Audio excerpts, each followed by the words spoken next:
Future Emperor of Arrakis, I greet you once again.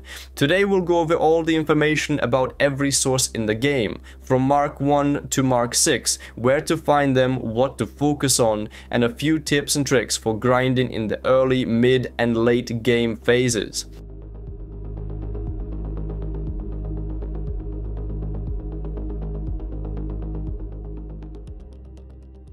When it comes to Hagga Bastion, is divided into 5 tiers, from Mark 1 to Mark 5. The first starting area, Hagga Basin South, mainly contains standard salvage, copper ingots and similar basic materials. After roughly 4 to 6 hours of mission grinding and building your first sandbike, you'll gain access to Vermilius Gap in either the western or eastern region. This is the only location where iron naturally occurs, and you'll need it even in the late game. Farm as much as you can, not only for iron itself, but also for making steel. Water remains a critical resource throughout the game and must be secured permanently. In terms of sources, Vermilius primarily offers iron. If you're aiming for Mark III gear, whether tools, armor or research items, you'll also find the necessary tier-specific components here. Steel is made from iron and carbon, which is also used for structures, exploration and better vehicles. In Hagga Rift and Jabal Eifrit, including Al-Sharak and Al-Janub, you'll focus on mining carbon. This is essential for producing steel ingots, iron ingot plus carbon plus ore plus water. Later you'll use it for water cisterns, better chests and medium water cisterns, eventually moving on to duraluminum variants. Regarding fabricators, these zones mostly provide Mark III steel ingots. You'll need them for better weapons, a vehicle fabricator and a survivor fabricator. These new crafting stations replace the old universal fabricator, splitting production into categories: armor, weapons, tools, vehicles. I recommend having at least a basic survivor fabricator, ideally both main types, since advanced fabricators cannot produce basic building parts like building wires for vehicle repairs.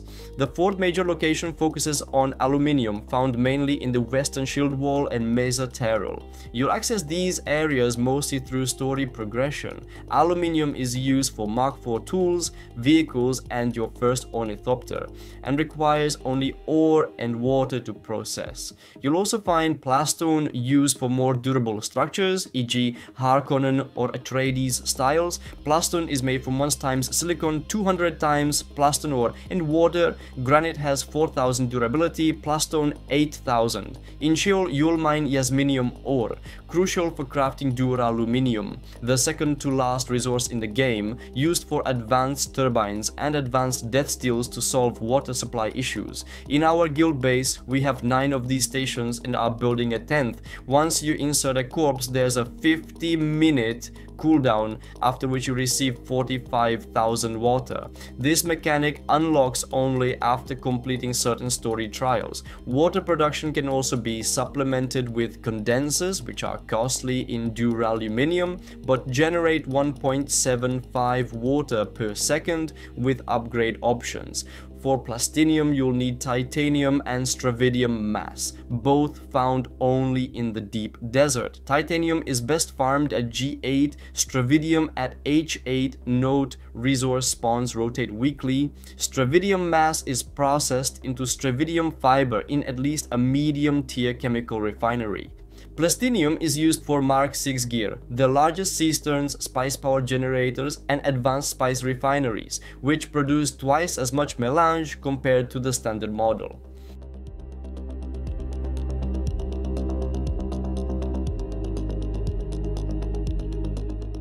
When it comes to things I recommend onto and those I don't, I've said this many times on stream and posted it on Discord. My simple rule is do quests and don't craft your own weapons or armor. The game is heavily about yield. The higher you're yielding, the faster you progress. That's why it's worth investing mainly in better tools, such as cutters, compactors and similar equipment. Wasting materials on armor usually isn't worth it. I personally use gear that I get from quests. Whether from the main story or side missions, I rarely craft better gear. The exception is the power pack. I like to craft the highest tier one I can, because the better your power pack, the larger its power pool. For example, a power pack with 800 capacity allows you to use a cutter 153 or compactor 130. With a weaker pack, you couldn't even turn them on. I recommend crafting anything only when you truly have plenty of materials. When I'm working with duraluminum, I only make basic steel tier items, so I can quickly replace them if I lose them, since I already have the tools to refarm the materials easily. Definitely focus on tools like cutters and compactors, which increase yielding. A compactor boosts output not only when harvesting floor sand, a white patch in the sun that looks like steam rising, but also spice, a purple patch. Both spice and floor sand are harvested by firing the compactor into the ground. You can get resources such as silicon or spice from this. The compactor unlocks after completing trial 4 in the story. Another activity is treasure hunting. On MagicStark.cz I have an article on lost treasures of Arrakis. Treasures can be found in sand in areas like Hagga Steel or deep dirt, either on a sand bike, on foot with a scanner, or from an ornithopter. A treasure appears as a square marker on the ground. Approach it, use the compactor and collect the loot. A better compactor, ideally upgraded with a planetologist, which increases yielding even on treasures, will give you more resources. These bonuses apply not only to floor sand and spice, but also to treasures. The same principle applies to cutters and deep analyzers when salvaging wrecks, which is where you can find Opafire gems needed for quests from certain houses such as riches. Opafire gems are obtained from sand treasures, wrecks or crashed ships, ship manifests. These manifests are mainly used for cartography or for delivery to Landsraad houses, where you will gain reputation points, and so make sure to collect them.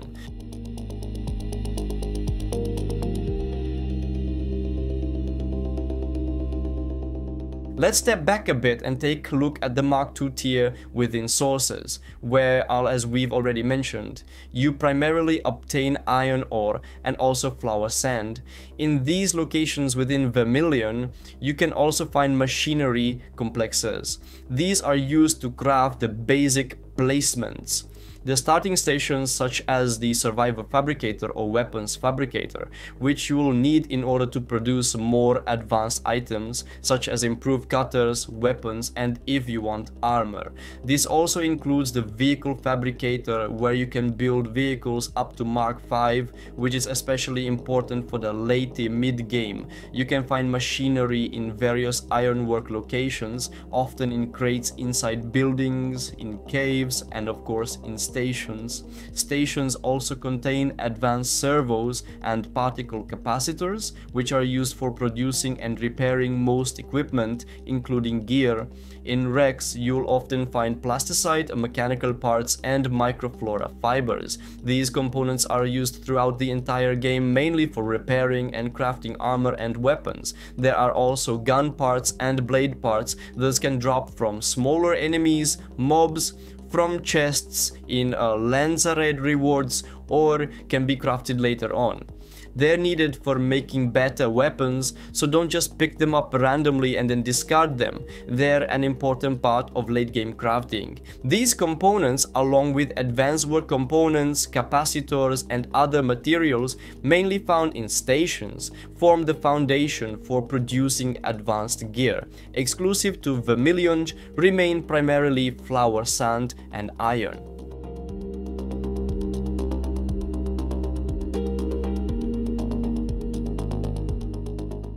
The next section covers Mark III items focused on steel.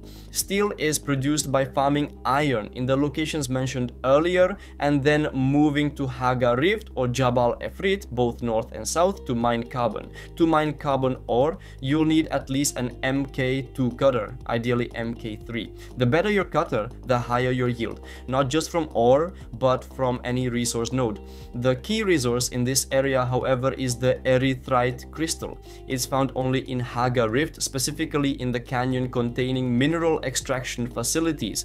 On the walls of these facilities, you will see glowing erythrite crystals. This material is mined mainly to produce cobalt paste. Cobalt is required for almost everything in the game, from generators to most electric powered devices. In the late game, some items will require hundreds of units. That's why I recommend, especially in group play, that someone sets up a base near this location with a buggy for efficient farming. Some spots can't be reached by buggy, so you'll need to mine them manually with a cutter. Alternatively, you can find cobalt paste and erythrite in lootable locations, large villages, wrecks, or chests in dungeons. These often yield 60 to 150 units. Another important drop from this area is the calibrated servoc. It's used for wind turbines, penta shields, and various mechanical vehicle parts. A single farm run here can yield around 150 of them. The location is also rich in missions and contracts, so you can combine farming with questing. You'll also find the improved Holtzman actuator almost everywhere, except in small basic crates, usually in medium and schematic crates. You'll need about 100 of them for the entire game. They can also be obtained from wrecks, deep desert dungeons, or even from sand in the DD. In the research tree at this stage, you'll unlock slavery and artisan items, vehicle fabricators, weapon fabricators, penta shields, MK3 metal components, cutters, and the basic wind turbines, 150 megawatts. These turbines are crucial. Nobody wants dozens of small generators cluttering their base. The default building slot limit is around 46. Expanded bases can have up to 80, so it's better to have fewer, more powerful energy sources. Overfarming in Dune pays off, except for scrap. Resources will always be useful. For leveling, I recommend the area around this location. You'll find houses and quest trials here. Just to the north, there's also a massive primrose deposit where you can gather 90 to 100k water in a single night. If you're short on water, it's the perfect spot.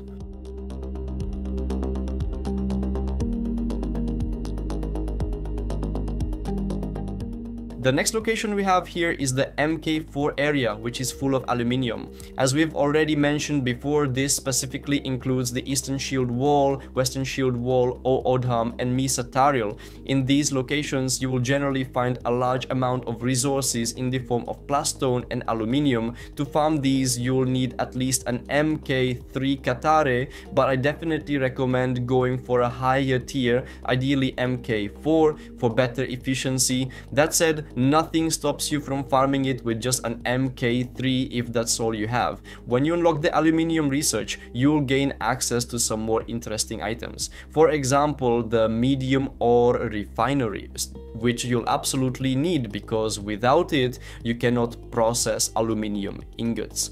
The medium ore refinery is crafted from steel ingots, MK3 resources, along with complex machinery, cobalt paste, and other components. At this tier, you'll also unlock the industrial Katare MK4 and the static compactor, both of which are very important for farming higher tier materials more efficiently. For example, the aluminium yield here is 48 compared to only 36 with the lower tier Katare. You can also buff your Katare yields, as mentioned earlier, with the planetologist's passive bonus, increasing output by up to 40%, which is quite handy. In terms of farming, there are 4 very important resources you'll be looking for here: industrial pump, diamondane dust, carbine scraps, insulated fabric. These are the main things you want to collect in order to craft better gear, improve tools, and various vehicle components. You'll also use them for armor and weapons, so it's well worth over farming them. Even in late game, they'll still be in high demand, especially if you're playing in a group. For the best farming spots, I personally go to this specific section. Several quests from trainers like Benjamin's Ricky will send you there anyway. There's a massive dead Shai Hulud here. Be careful, it's electric, so don't jump on it or you'll kill yourself and lose your items. Around it, there's a huge deposit area with tons of lootable chests. Right under its mouth is an ID device. If you take it and head back here, you'll find a penta shield you can pass through, leading to a schematic and 2 or 3 more chests to loot. Stations in this area are also heavily stocked, and there's another excellent farming location further north that's loaded with materials. Another thing you'll find here is agave. Agave seeds look like this, visual reference in game, and you'll want at least 2 of them so you can use your fabrication station to craft Jodine pills. These pills reduce radiation, or more precisely increase your radiation mitigation. Certain Landrad houses even require you to donate Jodine pills to gain reputation. For example, House Valak was the one in our case this week. Each agave plant gives you 5 leaves, 1 production batch takes 10 leaves and produces 5 Jodine pills. Donating them to a Landrad house gives 315 reputation points. Not a huge amount, but it's still worth knowing as a quick side farm option. Regarding industrial pumps, you'll find them mostly in the upper areas of this location, but I personally prefer searching wrecks and crashed ships in the deep desert or scanning for them in the desert sands using the compactor method mentioned earlier.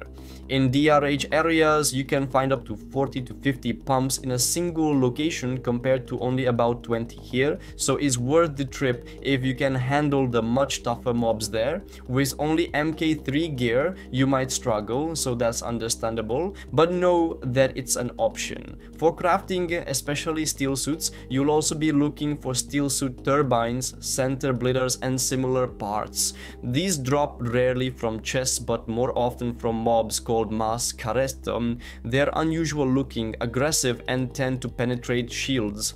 When you kill them, you'll often find these parts in their bodies. Sometimes you'll also find them in loot crates, but in smaller quantities. If you're farming them in bulk, it's best to focus on killing Mascaret specifically. That wraps up the MK4 section. Next, we'll be moving on to the penultimate tier, MK5.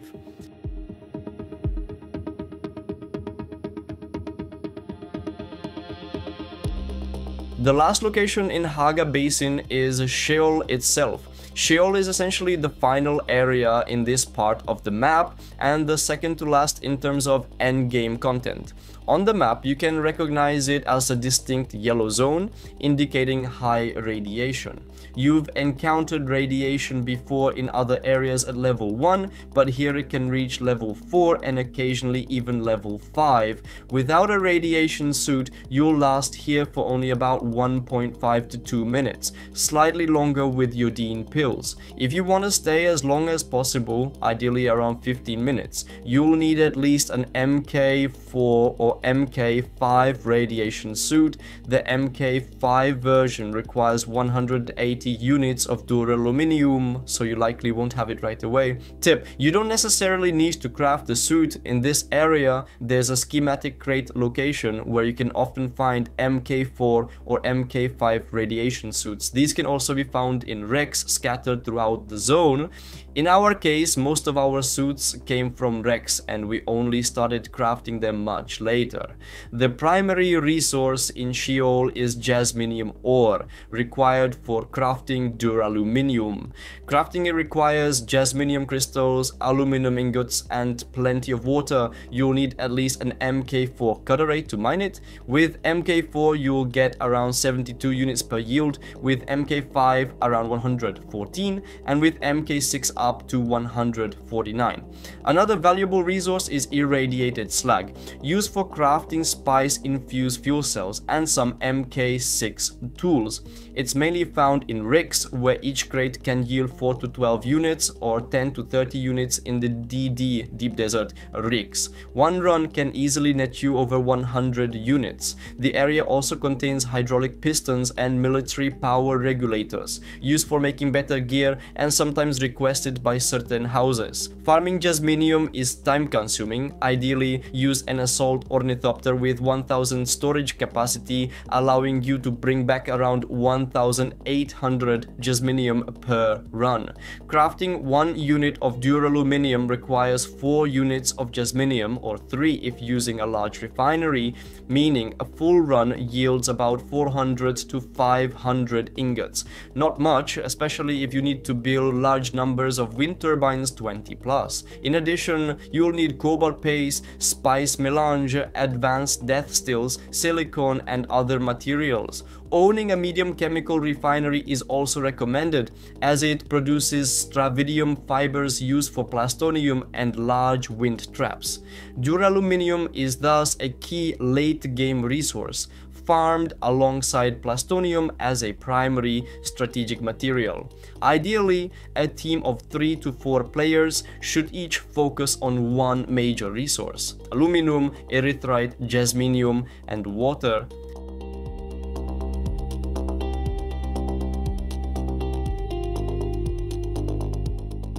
The final stage of the Dune grind comes after roughly 80 to 90 hours of intense gameplay. If you're a beginner, expect it to take even longer. The game simply won't let you skip ahead. You'll constantly be farming, leveling, doing research and gathering intel before you get there. Plastinium is very much a late game resource. You'll need it for top tier gear, advanced structures, and to push your Landsrod points. The best place to farm it is in the deep desert, but it's risky. Most players there have rocket-equipped ornithopters and will shoot you down just for the loot. I've had plenty of moments where I found a huge titanium or stravidium deposit, only to get camped by 3 players waiting for anyone who shows up. To craft plastinium, you'll need titanium ore, 6 pieces per ingot on the small refinery or just 4 on the large one, stravidium fiber made in the chemical plant from water, and stravidium mass, 3 masses per fiber. So for 1 plastinium ingot, you're looking at 3 times stravidium mass and 6 times titanium ore, or 4 if using the large refinery. What can you make with it? The absolute best items in the game: spice power generators, advanced fabricators tools, armored weapons, advanced vehicle fabricator, large storage units holding up to 3.5 tons, better medium and large spice refineries. I recommend speedrunning a medium spice refinery first, then pushing for the large purely for the yield. Basic spice refinery raffines 100 spice sand equals 1 melange. Medium raffines 75 spice sand equals 1 melange. Large raffines 50 spice sand equals 1 melange. The large works in big batches. Add AG 10,000 spice sand plus water makes 200 melange, but the output is huge. Melange is essential in the late game. Generator needs 270 melange. Large refinery needs 135 melange. High-end armor vehicles needs dozens of melange per component. Also, don't forget the spice residue you get from refining, mainly used for fuel and lubricants, but it has other uses too. Once you start harvesting spice in the deep desert, you'll come across more valuable resources beyond titanium and stravidium. You'll find familiar late game items, diamond dust, various calibrated compressors, industrial parts, and manifest used for cartography or specific quests. You'll also encounter sand sectors that appear completely empty, but those are often treasure hotspots. Using your MK6 scanner and compactor, you can pull up 15 to 20 Opa Ferry gems at once.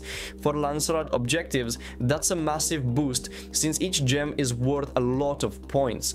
While you can build harvesters elsewhere, you can't fast travel them into the deep desert. You'll need to set up a base there and physically bring the harvester in with a courier. Only then can you collect spice during the biggest sandstorms. Other resources come mainly from wreck shot down by Zantara and from sand harvesting. Wreck looting here here works just like in other zones.